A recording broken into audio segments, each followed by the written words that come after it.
kita mampu bersedekah kepada orang lain sehingga ujub di dalam hati saya, wow, karena saya kaya.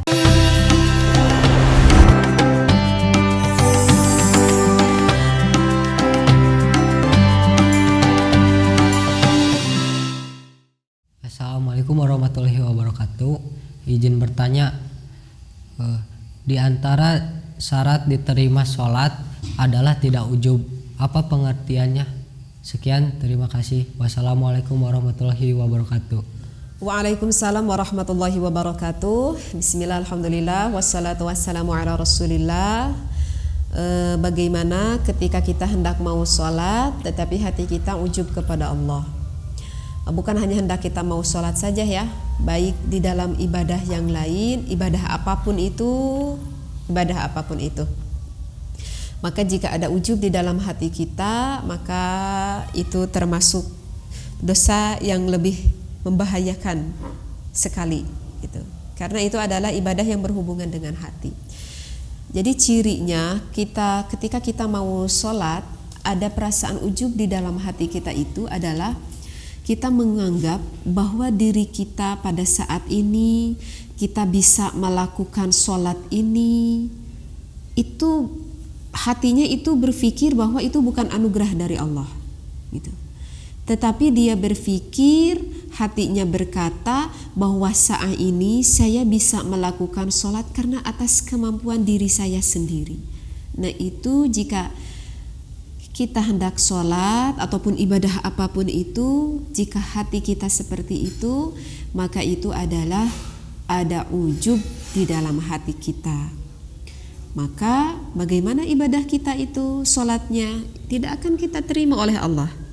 Karena jika kita sholat ataupun ibadah apapun, ada ujub di dalam hati kita, tidak akan diterima oleh Allah. Walaupun terlihat, walaupun sholatnya menggunakan syarat sah rukunnya, maka tidak akan diterima oleh Allah. Dan siapa yang bisa mengetahui akan ibadahnya itu hanyalah Allah. Gitu ya. Orang lain tidak bisa menilai kepada hati seseorang, hanya Allah. Di dalam kitab Is'adur Rafiq dikatakan, wa min syuruti qabuliha indallah, di antara syarat diterimanya ibadah oleh Allah Subhanahu wa taala, alla ya'jaba biha, yaitu kita tidak boleh ujub ay sholati di dalam sholat kita ya. Wal ajibu biha kama sayati huwa syuhudul insanil ibadah sadiratan minhu ghaiban anil minnati ma'al isti'dhami laha. Jadi begini, saya akan memberikan sebuah contoh ya, biar faham. Saya pernah tuh membaca di suatu kitab, dikisahkan ada seorang yang ahli ibadah. Kalau waktu zaman dulu itu kan umurnya panjang-panjang ya, sampai ratusan tahun, berbeda dengan sekarang. Nah diceritakan seorang yang ahli ibadah itu, yaitu berumur sampai ratusan tahun begitu. Dia itu seorang ahli ibadah yang mana siangnya selalu setiap hari dia melakukan puasa, tidak pernah batal, selalu setiap hari dia melakukan puasa kepada Allah. Pada malam harinya dia selalu melakukan ibadah-ibadah yang lain, sholat sunnahnya, tadarusnya, apapun itu amalnya dia. Siang malam tidak henti, dengan umur ratusan tahun, siangnya dipakai puasa, dipakai ibadah, malamnya pun dia sulit untuk tidur karena terus menerus melakukan ibadah.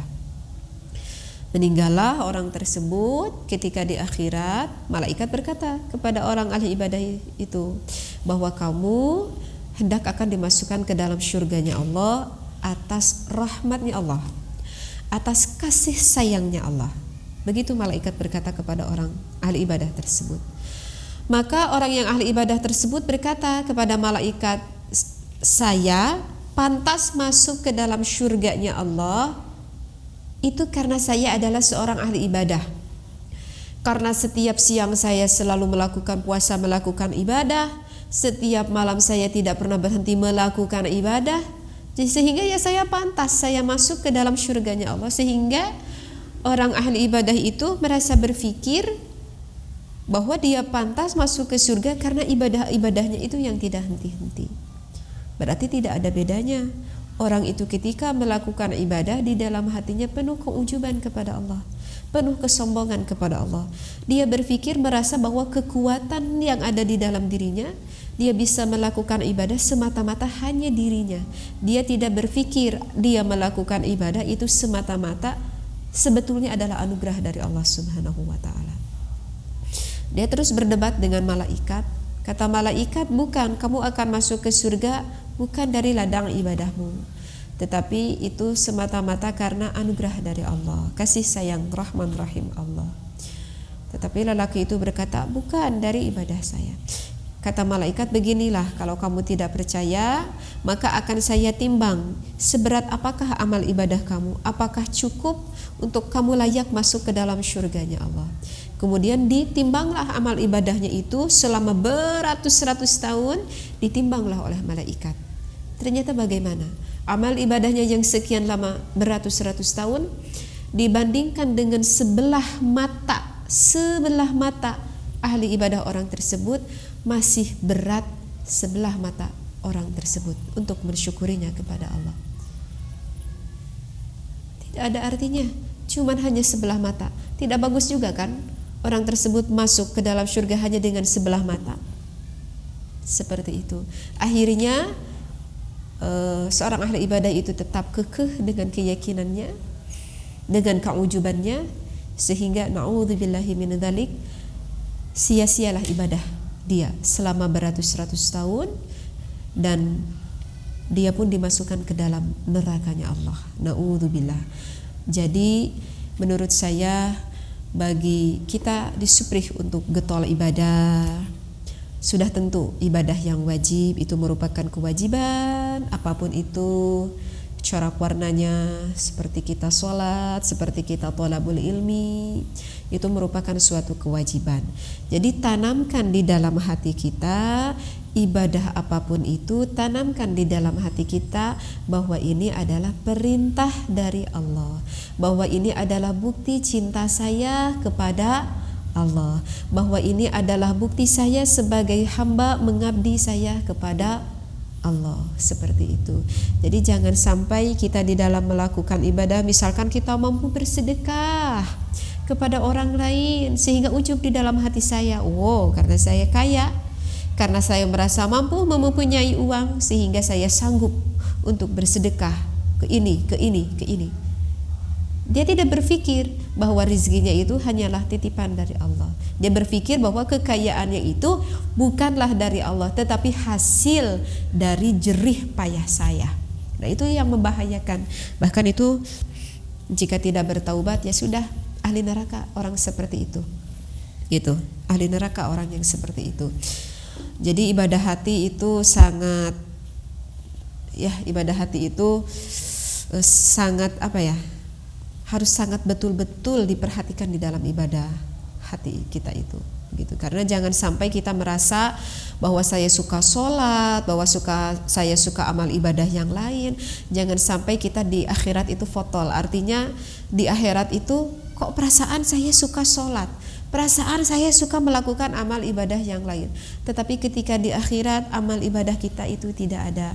Mungkin karena ada unsur ujub, riya, takabur, dan apapun itulah dosa-dosa ibadah hati kita. Semoga kita selalu diraksa oleh Allah, hati kita selalu dibersihkan dari Allah, sehingga setiap amal ibadah kita sesuai dengan apa yang diridhoi oleh Allah Subhanahu wa ta'ala. Jadi ingatlah kepada kisah itu ya. Jadi kalau kita mau tahajud, apakah perlu kita mengupdate kepada orang lain? Ayo kita tahajud bersama-sama. Dia mengupdatekan statusnya itu, maksud hatinya itu apa? Hanya mengingatkan atau ada maksud di dalam hati kita itu biar orang lain tahu bahwa saya itu getol sholat tahajud? Nah, itu yang perlu diperhatikan. Kalau kita hanya sebatas di dalam, tidak, maksud saya mengingatkan, yuk kita ibadah bareng-bareng, itu masih mending. Jadi ketika kita mau, sekarang kan apa-apa tuh update, ibadah pun update, udah sholat berjamaah update, udah ngaji Al-Quran kita update. Wah, tetapi di dalam hati kita berkata, biar orang lain tahu bahwa saya ini udah ngaji Quran. Nah itu na'udzubillahi min dzalik. Itu yang sangat membahayakan sekali. Tidak ada artinya sedikit pun. Justru salatnya itu, mengajinya itu justru akan kembali menjadi api neraka yang akan membakar dia. Na'udzubillahi min dzalik. Mudah-mudahan Allah selalu membersihkan hati kepada diri kita ya. Wabillahi taufiq wal hidayah. Wassalamualaikum warahmatullahi wabarakatuh.